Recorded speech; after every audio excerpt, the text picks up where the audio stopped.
After 10,000 years of genetic manipulation via selective breeding, humans finally gained direct access to the genetic code. Deoxyribonucleic acid, DNA.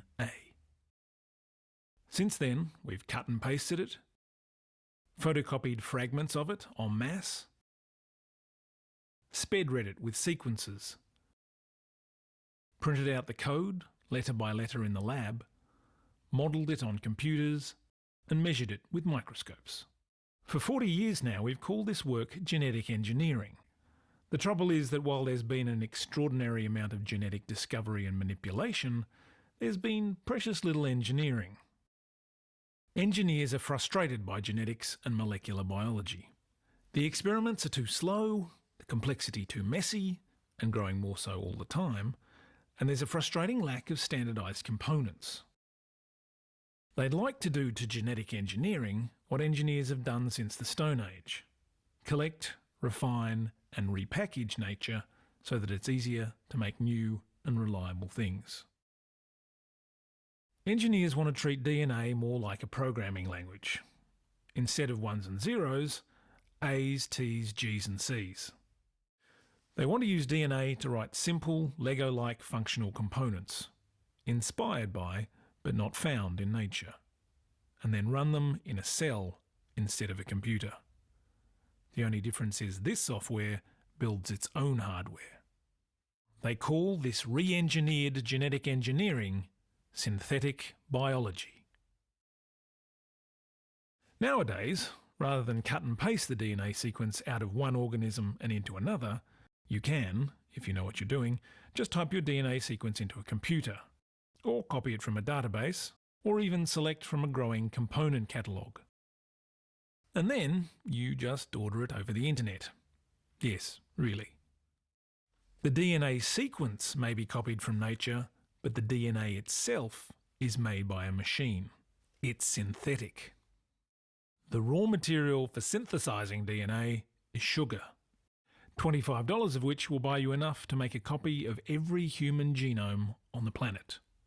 The chemical letters are fed into the DNA equivalent of an industrial inkjet printer.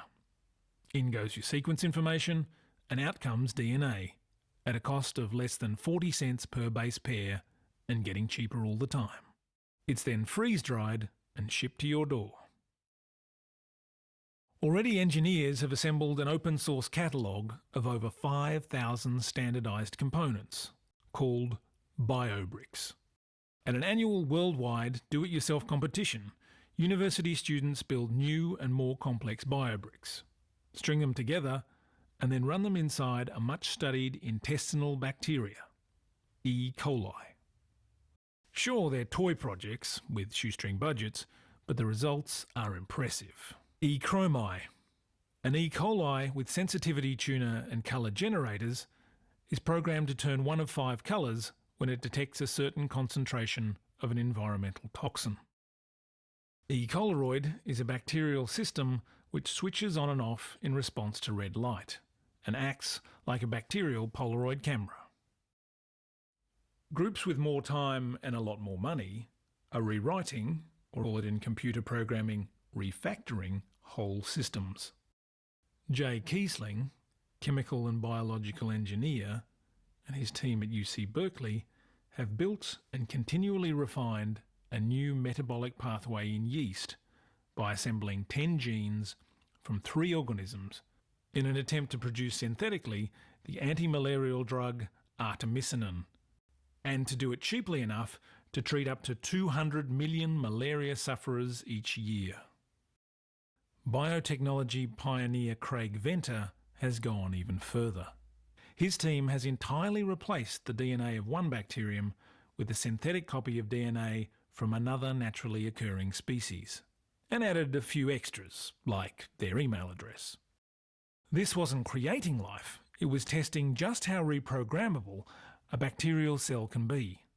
An important step if we want biological factories which can be tasked to make many things, like vaccine, medicine, food, and even fuel. In the last 10,000 years, genetics has taken us from gathering seeds to manipulating DNA. And engineering has taken us from rocks and caves to handheld computers and skyscrapers. We can only guess what the two working together as synthetic biology may help us achieve in the future. But the possibilities are breathtaking. Engineering algae that can eat climate-changing carbon dioxide and produce less polluting biofuels. We might do away with both liver and kidney transplants and instead use a vat-grown, all-purpose biological sieve organ called a cliver.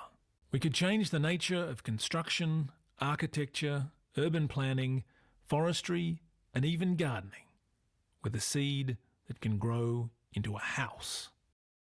Or even return life to a whole planet by terraforming the long-dead Mars. Till then, synthetic biology advances project by project.